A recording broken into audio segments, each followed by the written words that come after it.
ರಾಶಿಯವರು ಬೇರೆಯವರ ಪದಾರ್ಥದ ಬಗ್ಗೆ, ಬೇರೆಯವರ ವಸ್ತುಗಳ ಬಗ್ಗೆ ಆಸಕ್ತಿಯನ್ನು ತೋರಿಸಬೇಡಿ. ಬೇರೆಯವರ ಪದಾರ್ಥವನ್ನು ನಾನು ವಶಪಡಿಸ್ಕೊಳ್ಬೇಕು, ನನ್ನದಾಗಿಸ್ಕೊಳ್ಬೇಕು ಅನ್ನುವಂತಹ ಭಾವನೆ ಮನಸ್ಸಿನಲ್ಲಿ ಬರಬಾರದು. ಅದು ಒಳ್ಳೆಯದಲ್ಲ ಅಂತ ಅರ್ಥ. ಮಕ್ಕಳಿಗೆ ಪರೀಕ್ಷೆಗಳಲ್ಲಿ ಯಶಸ್ಸು ಸಿಗ್ತಕ್ಕಂತಹ ದಿವಸ. ನಿಮ್ಮ ಪ್ರಯತ್ನಗಳು ಏನೇನು ನಡೆದಿದೆ ಅದರಿಂದ ಶುಭ ಫಲವನ್ನು ನಿರೀಕ್ಷೆ ಮಾಡಬಹುದಾದಂತಹ ದಿವಸ ಇದಾಗಿದೆ. ಯಾವುದಾದ್ರೂ ಹಣಕಾಸು ಸಂಸ್ಥೆಗಳಲ್ಲಿ, ಬ್ಯಾಂಕ್ಗಳಲ್ಲಿ ಕೆಲಸ ಮಾಡ್ತಕ್ಕಂಥವ್ರಿಗೆ ಉತ್ತಮವಾದಂತಹ ದಿವಸ. ಸರ್ಕಾರಿ ಉದ್ಯೋಗಕ್ಕೆ ಪ್ರಯತ್ನವನ್ನು ಮಾಡ್ತಾ ಇರತಕ್ಕಂಥವರಿಗೆ ಏನೋ ಒಂದು ರೀತಿಯ ಸಮಾಧಾನ ಸಿಕ್ಕುವಂತಹ ಮಾತುಗಳು ಕೇಳುತ್ತೆ. ಇದರಿಂದ ಇನ್ನಷ್ಟು ಮತ್ತಷ್ಟು ಪ್ರಯತ್ನಗಳನ್ನು ನಡೆಸೋದಕ್ಕೆ ಧೈರ್ಯ ಹೆಚ್ಚಾಗ್ತಕ್ಕಂಥದ್ದು. ಇಡೀ ದಿವಸದಲ್ಲಿ ಹೆಚ್ಚಿನ ಸಮಯ ಆಲಸ್ಯದಿಂದ ಕಳೀತೀರಿ. ಯಾವುದನ್ನು ಮಾಡೋದಕ್ಕೂ ಕೂಡ ಅಷ್ಟೊಂದು ಉತ್ಸಾಹ ಇರೋದಿಲ್ಲ. ಆದರೆ ಏನೋ ಕೆಲವು ಕೆಲಸಗಳು ಯಾಂತ್ರಿಕವಾಗಿ ನಡೀಬೇಕು, ನಡ್ಕೊಂಡು ಹೋಗ್ತಾ ಇರುತ್ತೆ. ಉತ್ಸಾಹದಿಂದ ಕೆಲಸವನ್ನು ಮಾಡುವಂಥದ್ದು, ಅಷ್ಟೊಂದು ಆಸಕ್ತಿಯನ್ನು ತೋರಿಸ್ತಕ್ಕಂಥದ್ದು ಈ ದಿವಸದಲ್ಲಿ ಕಾಣದೇ ಇರತಕ್ಕಂಥದ್ದು. ಸಮಯವನ್ನು ವ್ಯರ್ಥ ಮಾಡಿಕೊಳ್ಬೇಡಿ.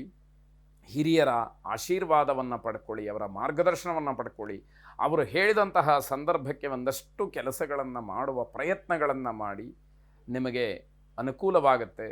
ಆಂಜನೇಯನನ್ನು ವಿಶೇಷವಾಗಿ ಪ್ರಾರ್ಥನೆ ಮಾಡಿ. ಯಾಕೆ ಅಂತಂದರೆ ಶರೀರದಲ್ಲಿ ಇರತಕ್ಕಂತಹ ಜಾಡ್ಯ ದೂರವಾಗಬೇಕು ಅನ್ನುವಂತಹ ವಿಷಯವನ್ನು ಮುಖ್ಯವಾಗಿಟ್ಟುಕೊಂಡು ಆ ಅಜಾಡ್ಯ ಅನ್ನುವಂತಹ ಒಂದು ವರವನ್ನು ನಮಗೆ ಆಂಜನೇಯ ಕರುಣಿಸಲಿ ಅಂತ ಹೇಳಿ ಪ್ರಾರ್ಥನೆ ಮಾಡಿ.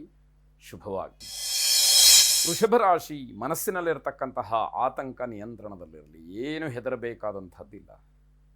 ನನಗೇನಾಗ್ಬಿಡುತ್ತೋ ಅನ್ನುವಂತಹ ಯಾವುದೋ ಒಂದು ಭಾವನೆ, ನಕಾರಾತ್ಮಕವಾದಂತಹ ಚಿಂತನೆ, ಹೆದರಿಕೆ ನಿಮಗೆ ಮಾನಸಿಕವಾಗಿ ಒಂದಷ್ಟು ಅಧೈರ್ಯವನ್ನು ತರುತ್ತೆ. ನೀವು ಕುಗ್ಗಿ ಹೋಗುವ ಹಾಗೆ ಮಾಡುತ್ತೆ. ಧೈರ್ಯವನ್ನು ತಂದುಕೊಳ್ಬೇಕು. ಎಲ್ಲವನ್ನೂ ಎದುರಿಸಿದ್ದೇನೆ ನಾನು, ಹಾಗೇ ಮುಂದೂ ಇರ್ತೀನಿ ಅನ್ನುವಂತಹ ಒಂದು ಧೈರ್ಯ ನಿಮಗಿರಬೇಕಾದಂಥದ್ದು. ಆತ್ಮೀಯರಿಂದ ಸ್ವಲ್ಪ ಬೇಸರವಾಗುತ್ತದೆ. ಮನೆಯಲ್ಲಿರಬಹುದು ಅಥವಾ ಹೊರಗಡೆ ಸ್ನೇಹಿತ ವರ್ಗದಲ್ಲಿ, ಬಂಧುಗಳಲ್ಲಿ ಇರ್ಬೋದು. ಯಾರನ್ನ ತುಂಬ ಹಚ್ಕೊಂಡಿರ್ತೀರೋ ಅವರೇನೋ ಮನಸ್ಸಿಗೆ ಹಿಂಸೆ ಮಾಡ್ತಾರೆ, ಬೇಸರ ಮಾಡ್ತಾರೆ. ಅವರು ಆಡ್ತಕ್ಕಂತಹ ಮಾತು ನಿಮ್ಮ ಮನಸ್ಸಿನ ಮೇಲೆ ಕೆಟ್ಟ ಪರಿಣಾಮವನ್ನು ಬೀರುತ್ತೆ ಅಥವಾ ಕಣ್ಣೀರು ಹಾಕುವ ಹಾಗೆ ಮಾಡುತ್ತೆ. ಇದರಿಂದ ತುಂಬ ನೋವನ್ನು ಅನುಭವಿಸ್ತೀರಿ. ವೈವಾಹಿಕ ಜೀವನ ಅಥವಾ ದಾಂಪತ್ಯದಲ್ಲಿ ಏನೋ ಗೊಂದಲಗಳಾಗತ್ತೆ. ಏನೋ ಒಂದು ಕೆಲಸಕ್ಕೆ ನಿರ್ಧಾರವನ್ನು ಮಾಡಬೇಕಾಗಿರುತ್ತೆ. ಒಬ್ಬೊಬ್ಬರ ಅಭಿಪ್ರಾಯ ಒಂದೊಂದು ರೀತಿಯಲ್ಲಿ ಇರುತ್ತೆ. ತತ್ಕ್ಷಣದಲ್ಲಿ ನಿರ್ಧಾರವನ್ನು ಮಾಡದೇ ಇದ್ದರೆ ಮುಂದಿನ ಕೆಲಸಕ್ಕೆ ತೊಂದರೆ ಆಗುತ್ತೆ, ಅಷ್ಟೊಂದು ಸಮಯ ಇರೋದಿಲ್ಲ. ಹೀಗೆಲ್ಲ ಗೊಂದಲಗಳಿಗೆ ಸಿಗಹಾಕ್ಕೊಳ್ತೀರಿ. ಕೊನೆಗೆ ಯಾವುದಾಯ್ತೋ ಅದು ಆಗಲಿ ಅನ್ನುವಂತಹ ಒಂದು ತಾತ್ಸಾರದ ವೈರಾಗ್ಯದ ಭಾವನೆ ಅಥವಾ ಆ ತೀರ್ಮಾನ ಆಗೋದಕ್ಕೆ ಅವಕಾಶ ಇದೆ. ಮತ್ತೆ ಮತ್ತೆ ಯೋಚನೆಯನ್ನು ಮಾಡಿ ಸರಿಯಾದಂತಹ ನಿರ್ಧಾರವನ್ನು ಮಾಡುವಂಥದ್ದು. ಆರೋಗ್ಯದ ಬಗ್ಗೆ ನಿರ್ಲಕ್ಷ್ಯವನ್ನು ಮಾಡಬೇಡಿ. ಆರೋಗ್ಯದ ಬಗ್ಗೆ ಕಾಳಜಿ ಇರಲಿ.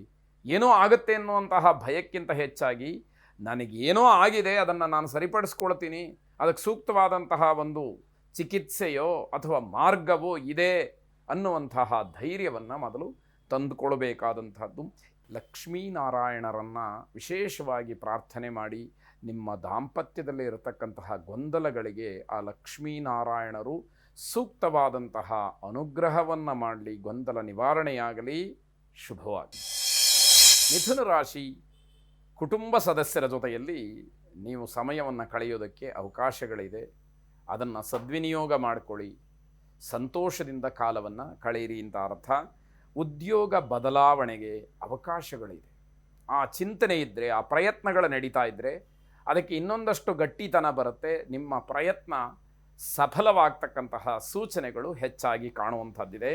ಸ್ನೇಹಿತರನ್ನು ಆಕಸ್ಮಿಕವಾಗಿ ಭೇಟಿ ಮಾಡ್ತೀರಿ, ಅದಕ್ಕೆ ಅವಕಾಶಗಳಾಗುತ್ತೆ. ಒಂದಷ್ಟು ವಿಚಾರಗಳು ಚರ್ಚೆಗೆ ಬರುತ್ತೆ. ನೀವು ಏನೇನು ಎಲ್ಲ ಕೇಳಬೇಕು ಅಂತ ಅಂದ್ಕೊಂಡಿರ್ತೀರೋ ಆ ಪ್ರಶ್ನೆಗಳಿಗೆ ಹಲವಾರಕ್ಕೆ ಉತ್ತರಗಳು ಸಿಕ್ಕುವಂಥದ್ದಾಗತ್ತೆ.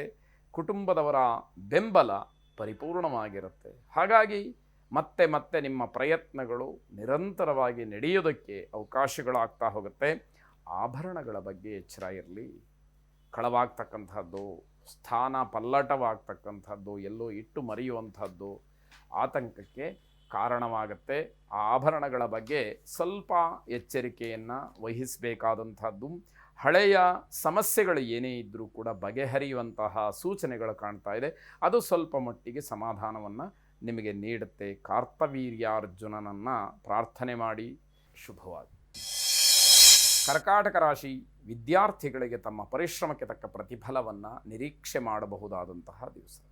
ಈ ದಿವಸದಲ್ಲಿ ಮಾಡ್ತಕ್ಕಂತಹ ಪ್ರಯತ್ನ ಏನಿದೆ, ಆ ಪ್ರಯತ್ನಕ್ಕೆ ಸಫಲತೆ ಅಂತಕ್ಕಂತಹದ್ದು ನಿಮಗೆ ಬಹಳ ಸುಲಭವಾಗಿ ಸಿಗ್ತಕ್ಕಂತಹ ದಿವಸವಾಗಿದೆ. ಇವತ್ತಿನ ಕೆಲಸವನ್ನು ಇವತ್ತೇ ಮಾಡಬೇಕು, ಈಗಲೇ ಮಾಡಬೇಕು ಅನ್ನುವಂತಹ ಸಂಕಲ್ಪ ಇರಬೇಕು. ಮುಂದೆ ನೋಡೋಣ, ಅವಕಾಶ ಮತ್ತೆ ಬರುತ್ತೆ ಅಂತ ಹೇಳಿ ಏನಾದರೂ ನೀವು ತಾತ್ಸಾರ ಮಾಡಿದರೆ ಕಷ್ಟವಾದೀತು. ಸ್ವಲ್ಪ ಅದರ ಬಗ್ಗೆ ಗಮನ ಇರಲಿ. ಅಂದುಕೊಂಡಂತಹ ಕೆಲಸವನ್ನು, ಆ ಸಾಧನೆಯನ್ನು ಮಾಡಿ ತೋರಿಸ್ತಕ್ಕಂತಹ ಛಲ ನಿಮ್ಮಲ್ಲಿ ಗಟ್ಟಿಯಾಗಿರುತ್ತೆ. ಆ ರೀತಿಯ ಮನಸ್ಥಿತಿ ಇದ್ದಾಗ ನೀವು ನಿಮ್ಮ ಕೆಲಸವನ್ನು ಶಿಸ್ತುಬದ್ಧವಾಗಿ ಆದಷ್ಟು ಬೇಗ ಮಾಡ್ತಕ್ಕಂಥದ್ದು ಒಳ್ಳೆಯದಾಗಿರುತ್ತೆ. ಮೇಲಧಿಕಾರಿಗಳಿಂದ ಹೊಗಳಿಕೆ, ಮನೆಯಲ್ಲಿ ಹಿರಿಯರಿಂದ ಏನೋ ಒಂದು ರೀತಿಯ ಅಭಿಮಾನ, ಪ್ರೀತಿ, ವಾತ್ಸಲ್ಯ, ನಿಮ್ಮ ಬಗ್ಗೆ ಮೆಚ್ಚುಗೆ, ಇವೆಲ್ಲವೂ ಕೂಡ ನಿಮಗೆ ಪುಷ್ಟಿಯನ್ನು ಕೊಡ್ತಕ್ಕಂಥದ್ದಾಗತ್ತೆ. ಮಾರುತಿಯನ್ನು ಪ್ರಾರ್ಥನೆ ಮಾಡಿ. ಮನೋಜವಂ ಮಾರುತತುಲ್ಯ ವೇಗಂ ಜಿತೇಂದ್ರಿಯಂ ಬುದ್ಧಿಮತಾಂ ವರಿಷ್ಠಂ ವಾತಾತ್ಮಜಂ ವಾನರ ಯೂಥ ಮುಖ್ಯಂ ಶ್ರೀರಾಮದೂತಂ ಶಿರಸಾ ನಮಾಮಿ. ಶುಭವಾಗಲಿ.